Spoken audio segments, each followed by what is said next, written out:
क्या समझती हैं ये जिस कैफियत में, जिस सूरत हाल में आज मुल्क खड़ा है और कुछ समझ नहीं आ रहा। एक तरफ हमें लग रहा था कि शायद हम अदालत जाएं तो वहाँ से हमारे लिए कोई सलूशन निकल आए, लेकिन अब अदालत में अंदर से ही आवाज़ें उठ रही हैं और तहफ़्फ़ुज़ात का इजहार किया जाए, तो फिर क्या हल हो? अलीना, वैसे ये कहना तो नहीं चाहिए, लेकिन क्योंकि अब हालात कुछ ऐसे बनते चले जा रहे हैं कि ये अब ज़रा कहना ज़रूरी है कि एक लगता है कि एक ट्रेंड सा बनता चला जा रहा है, ख़ास तौर में सुप्रीम कोर्ट में, कि केस जो है अभी शुरू भी नहीं होता, अभी उसकी पहली समाअत भी नहीं होती, लेकिन वो पहले से ही कंट्रोवर्शियल हो जाता है। और यहाँ पे भी हम यही देख रहे हैं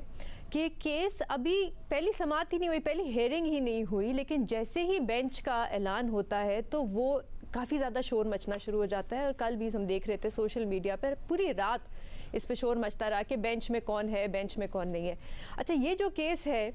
अब इसके साथ अब चीफ जस्टिस साहब जो हैं वो इसको कैसे हैंडल करते हैं हमें देखना पड़ेगा, लेकिन इस केस के साथ अब 3 कंट्रोवर्सीज जो है वो जुड़ गई हैं।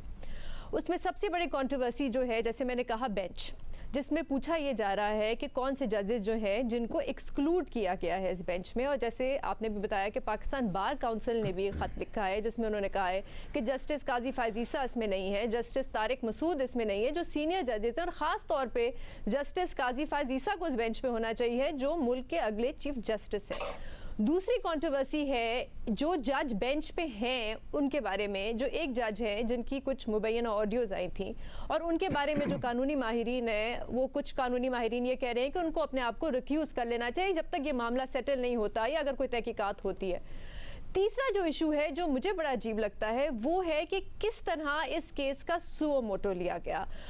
जिसके बारे में आज कुछ अदालत में भी बात हुई और एक नोट भी आया एक जज की तरफ से कि एक केस चल रहा था सीसीपीओ के बारे में, सीसीपीओ के बारे, उनके ट्रांसफ़र और पोस्टिंग के बारे में। और उस दौरान अचानक से लगता है कि एकदम से बात होना शुरू हो गई पंजाब और खैबर पख्तूनख्वा के इलेक्शन के बारे में, और चीफ इलेक्शन कमिश्नर को बुला लिया जाता है जिसका कोई केस के साथ कोई ख़ास ताल्लुक़ नहीं है। हमने इस पे पहले भी बात की है कि अक्सर लगता है कि केस कोई और होता है लेकिन अक्सर बात कहीं और चली जाती है, और उसी की वजह से दो जो जजेस हैं उन्होंने एक खत लिखा चीफ जस्टिस को कि आप इसका सुओ मोटो लें। अब मसला ये है कि अब किया क्या जाए। देखिए, सबसे पहले तो मैं कहूँगी, क्योंकि ये जो इस किस्म की बातें हैं, जैसे मैंने कहा, ऐसा लग रहा है कि एक ट्रेंड बन गया है और इस किस्म के जो एतराज़ात हैं वो काफ़ी देर से उठाए जा रहे हैं बेंचेस पे। तो सबसे पहले तो सुप्रीम कोर्ट को कॉन्फिडेंस रिस्टोर करने की ज़रूरत पड़ेगी, जिस पे बहुत से कानूनी माहिरीन, जिसमें रीमा उमर भी हैं, वो भी बहुत दफ़ा इस पर लिख चुकी हैं कि रिफॉर्म्स की ज़रूरत है सुप्रीम कोर्ट में, और थोड़ी सी ट्रांसपेरेंसी की ज़रूरत है ताकि हमें पता चले कि किस तरह केसेस फिक्स होते हैं, किस तरह बेंचेस का फैसला किया जाता है।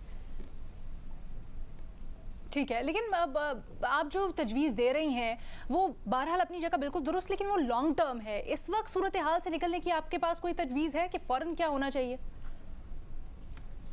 नहीं, देखिए, लॉन्ग टर्म क्यों है, अभी भी अगर हमें एक्सप्लेनेशन कोई मिल जाए कि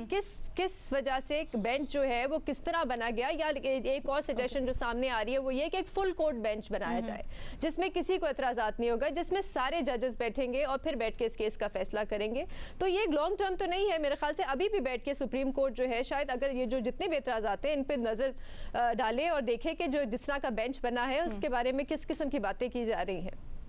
ठीक है।